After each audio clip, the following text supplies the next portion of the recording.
मेरे YouTube channel astronaut पर आपका स्वागत है। नमस्कार, मैं हूं नरेश कुमार। सबसे पहले उन दर्शकों का धन्यवाद जिन्होंने पेज को सब्सक्राइब किया है, पेज के वीडियोस को शेयर कर रहे हैं, लाइक कर रहे हैं और कमेंट बॉक्स में हमें अपनी राय भी दे रहे हैं। दोस्तों, ये चैनल जो है वो हमने शुरू किया था जनवरी 2023 में और आप लोगों ने इसको खूब प्यार दिया है, खूब कमेंट्स किए हैं, खूब वीडियोज़ को जो है शेयर किया गया है। और अब हम हाजिर हैं 2024 का राशिफल लेकर। 2024 में तुला राशि की हम बात करेंगे। तुला राशि के जातकों के लिए उनकी प्रोफेशनल लाइफ कैसी रहेगी, उनकी इनकम कैसी रहेगी, उनके रिलेशनशिप कैसे रहेंगे, उनकी हेल्थ कैसी रहेगी, इन तमाम विषयों पर चर्चा करेंगे। तो तुला राशि के जातक 2024 के राशिफल जानने से पहले सबसे पहले कॉपी पेन उठाइए और डेट्स नोट करिए जो आपके लिए शुभ हैं। वो शुभ इसलिए क्योंकि सूर्य का गोचर 4 महीने आपके लिए शुभ रहता है साल में। वो 4 महीने कौन से होंगे वो नोट करिए। सूर्य जब आपकी कुंडली में तीसरे भाव में आते हैं यहाँ पर तो शुभ होते हैं। सूर्य पाप ग्रह है, तीसरे भाव में सूर्य का गोचर शुभ होता है। जब साल शुरू होगा तो पहले 14 दिन आपके लिए बहुत शुभ रहेंगे, यानी कि पहली साल की शुरुआत आपके लिए अच्छी हो रही है। इसके बाद सूर्य जब छठे भाव में आएंगे आपकी कुंडली में, यहाँ पर आएंगे 15 मार्च से लेकर 15 अप्रैल के मध्य। तो यहाँ पर जब मीन राशि में गुरु आते हैं, छठे भाव में जब आ जाएंगे आपकी कुंडली में, तो यहाँ पर भी सूर्य आपके लिए शुभ होंगे। इसके बाद सूर्य आएंगे आपकी कुंडली में दशम भाव में। ये समय होता है 15 जुलाई से लेकर 15 अगस्त तक का, और फिर 11वें भाव में 15 अगस्त से लेकर 15 सितंबर तक का। ये रफली 15 को चूंकि संक्रांति होती है, एक दिन आगे एक दिन पीछे हो सकता है। यहाँ पर 17 जून से 17 अगस्त भी हो सकता है। तो ये 1-2 दिन का आप मार्जिन लेके चलिए। इसका ये जो 4 महीने हैं ये शुभ रहेंगे आपके लिए बहुत। ये डेट्स आप नोट रखिए। और साल के आखिरी 15 दिन 15 दिसंबर से लेकर मान के चलिए 31 दिसंबर तक का समय भी आपके लिए शुभ रहेगा। अब ये सूर्य ही शुभ क्यों? क्योंकि सूर्य जो होता है वो लगन का कारक होता है। किसी भी कुंडली में लगन का कारक ग्रह सूर्य होता है। सूर्य हेल्थ का कारक ग्रह होता है। सूर्य आपकी कुंडली में करियर का कारक ग्रह होता है। बॉडी में हम हड्डियां सूर्य से देखते हैं।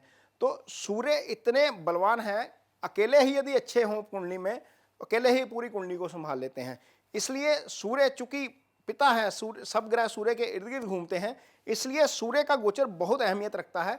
हर संक्रांति जब सूर्य चेंज होता है तो हम देखते हैं कि ऋतु परिवर्तन होता है। हर 3 महीने बाद, हर 4 महीने बाद ऋतु परिवर्तन हो जाता है। तो सूर्य की मूवमेंट इसलिए जो है वो काफ़ी अहमियत रखती है। तो ये 4 महीने आपको दिए गए हैं वो इसलिए दिए गए हैं ताकि सूर्य जो है वो आपके लिए, आप इस चीज़ को नोट करें। और आपने जो भी कोई शुभ काम करना है, कोई अच्छा काम करना है, कहीं पर प्रॉपर्टी खरीदनी है, कुछ भी करना है, वो समय आपके लिए शुभ चल रहा हो। खैर, अब आगे बात करेंगे। तो सूर्य को अब हम यहीं पर रख देते हैं जहाँ पर है। ये 1 जनवरी की कुंडली है आपके लिए। 1 जनवरी के दिन ग्रहों की स्थिति ये रहेगी। अब यहाँ पर गुरु तुला राशि के लिए सप्तम भाव में गोचर कर रहे हैं। सबसे पहले तो प्रोफेशन की बात करेंगे, आपकी इनकम की बात करेंगे। गुरु अकेले ग्रह हैं कुंडली में जो 4 भावों के कारक होते हैं। गुरु दूसरे भाव के कारक होते हैं। यहाँ से धन स्थान देखा जाता है। गुरु पंचम के कारक होते हैं। यहाँ से इजी गेन देखा जाता है, संतान का भाव है। गुरु भाग्य स्थान के कारक होते हैं। यहाँ से हम भाग्य देखते हैं। गुरु 11वें भाव के कारक होते हैं। यहाँ से हम इनकम देखते हैं। तो वो गुरु आपके लिए शुभ रहेंगे पहले 4 महीने। यहाँ पर चंद्रमा से सप्तम गुरु का गोचर 4 महीने के लिए आपके लिए बहुत शुभ है, क्योंकि गुरु की एक दृष्टि 1, 2, 3, 4, 5 यहाँ पर जाएगी। आय भाव को देखेंगे, उसी भाव के वो कारक हैं। तो धन का फ्लो यानी कि पैसे का फ्लो आपके लिए अच्छा रहेगा। आपको कोई दिक्कत ज़्यादा नहीं आएगी। यहाँ पर देखेंगे कि आपकी कुंडली में शनि की दृष्टि भी इस भाव के ऊपर पड़ रही है। तो एक बेनाफिक और एक मेलाफिक प्लैनेट की दृष्टि जब रहेगी तो आपके लिए अच्छा रहेगा। राहु आपके लिए छठे भाव में गोचर कर रहे हैं। राहु का गोचर आपके लिए शुभ रहेगा। शनि आपकी कुंडली में पंचम में गोचर कर रहे हैं। पंचम में शनि का गोचर शुभ नहीं होता, लेकिन अशुभ भी नहीं मानेंगे। ये डिपेंड करेगा आपकी कुंडली में आप जो है वो ग्रहों शनि की स्थिति क्या है। और इसके अलावा यदि हम आपकी हेल्थ की बात करेंगे तो यहाँ पर छठे भाव के स्वामी गुरु होकर सप्तम में बैठे हैं, शुभ गोचर में हैं। तो निश्चित तौर पर आपकी हेल्थ को प्रोटेक्ट करेंगे। लगन को देख भी रहे हैं, राशि को देख भी रहे हैं, तो प्रोटेक्शन आपको गुरु की मिलती है आपकी राशि को। तो पहले 4 महीने तक तो ठीक है, लेकिन 4 महीने बाद यहाँ पर स्थिति गड़बड़ होगी और 30 अप्रैल को गुरु यहाँ पर आ जाएंगे। जब गुरु यहाँ पर आएंगे तो गुरु की एक दृष्टि पड़ेगी आपके दूसरे भाव के ऊपर। ये धन का भाव है, लेकिन चंद्रमा से अष्टम गुरु का जाना अच्छा नहीं होता, कुछ मामलों में अच्छा नहीं होगा। जैसे गुरु इस भाव के स्वामी हैं, इस भाव की हानि कर जाएंगे, इस भाव के स्वामी हैं, इस भाव की हानि कर जाएंगे। जब अष्टम में जाएंगे तो अपने से संबंधित भावों की हानि कर जाएंगे। तो निश्चित तौर पर मई के बाद कुछ हेल्थ इश्यूज रह सकते हैं, मई के बाद कुछ कन्फ्यूजन रह सकती हैं। कोई फैसला लेना है, वहाँ पर आप पूरा कॉन्फिडेंस के साथ नहीं चल पाएंगे, या ये भाव होता है ब्रदर का, ब्रदर के साथ कुछ अंडरस्टैंडिंग में दिक्कत आ सकती है।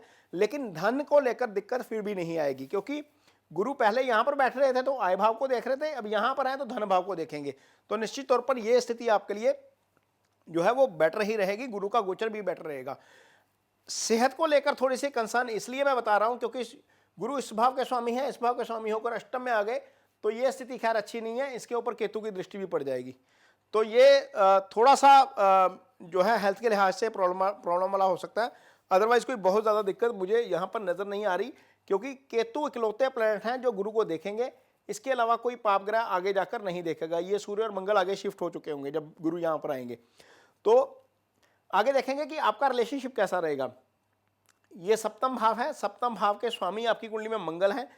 शनि की दृष्टि पूरा साल इस भाव के ऊपर रहेगी, ये इस भाव को लगातार देखते रहेंगे। सप्तम भाव से शादी देखी जाती है, तो इसका मतलब यह है कि तुला राशि के जातकों की शादी में कहीं ना कहीं कोई ना कोई अड़चन आएगी। कोई रिश्ता आएगा, आके बात नहीं बनेगी, रिश्ता आएगा, बात नहीं बनेगी, चाहे वो लड़का है चाहे वो लड़की है। यहाँ पर शनि डिले के कारक हैं और शनि डिले जरूर करवाएंगे। जहाँ तक आपकी अंडरस्टैंडिंग की बात है अपने पार्टनर के साथ, तो गुरु जब तक यहाँ पर रहेंगे तो अंडरस्टैंडिंग को लेकर दिक्कत नहीं है, 4 महीने तो कोई दिक्कत नहीं है।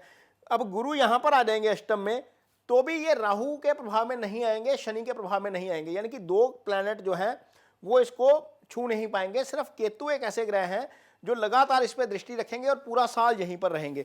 तो यहाँ पर थोड़ी सी आपको दिक्कत हो सकती है अंडरस्टैंडिंग में। अदरवाइज कोई बहुत ज़्यादा समस्या नहीं है, क्योंकि गुरु की दृष्टि जब कुटुंब भाव के ऊपर रहेगी तो आपकी मैरिटल लाइफ जो है वो बेटर रहेगी, कोई बहुत ज़्यादा दिक्कत नहीं आ रही है। सिंगल्स के लिए ज़रूर डिले हो सकता है, क्योंकि शनि वहाँ पर विराजमान है, वो डिले करवाएंगे।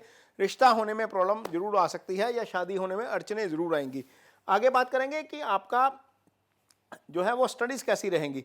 स्टडीज़ की यदि हम बात करें तो गुरु जब तक यहाँ पर केंद्र में है, फिर मैं अगेन बोल रहा हूँ कि 30 अप्रैल तक यहीं पर रहेंगे, तब तक स्टूडेंट्स के लिए समय काफ़ी अच्छा रहेगा। गुरु अप्लाइड नॉलेज के कारक हैं। गुरु की दृष्टि जब चंद्रमा के ऊपर होती है या आपकी राशि के ऊपर होती है, लगन के ऊपर होती है, तो आप पॉजिटिव हो जाते हैं, हर चीज़ को लेकर पॉजिटिव हो जाते हैं। तो मान के चलिए पहले 4 महीने तो आप स्टडीज़ को लेकर काफ़ी पॉजिटिव रहेंगे, लेकिन उसके बाद जैसे ही गुरु अष्टम में आ जाएंगे तो इस भाव को नहीं देख पाएंगे। ये भाव वैसे मजबूत है, हाई स्टडीज़ के लिए जो स्टूडेंट्स जाना चाहते हैं उनके लिए समय ठीक रहेगा पूरा साल, लेकिन थोड़ा सा डिले होगा हर चीज़ में, हर प्रोसेस में। मान लीजिए आपने किसी फॉरेन यूनिवर्सिटी में एडमिशन लेना है, वहाँ पर चीज़ें डिले हो सकती हैं। मान लीजिए आपने किसी डोमेस्टिक यूनिवर्सिटी में एडमिशन लेना है, कोई ऐसा टेस्ट देना है जिसके लिए आपको बड़े कॉलेज IIT IIM में एडमिशन लेने के लिए जाना पड़ेगा, या CA की परीक्षा के लिए इंटर देना पड़ेगा, उसके लिए चीज़ें जो है आपको थोड़ी सी वेट करने वाली हो सकती हैं। इमीडिएटली इंस्टेंटली आपको उसके रिजल्ट नहीं मिलेंगे। तो ये तुला राशि के जातकों के लिए 2024 का राशिफल है। ये वीडियो आपको कैसा लगा, इस पर कमेंट बॉक्स में अपनी राय जरूर दीजिए। यदि ये वीडियो अच्छा लगे तो इसे शेयर जरूर करिए, पेज को सब्सक्राइब जरूर करिए। इसके साथ ही मुझे दीजिए इजाजत। नमस्कार।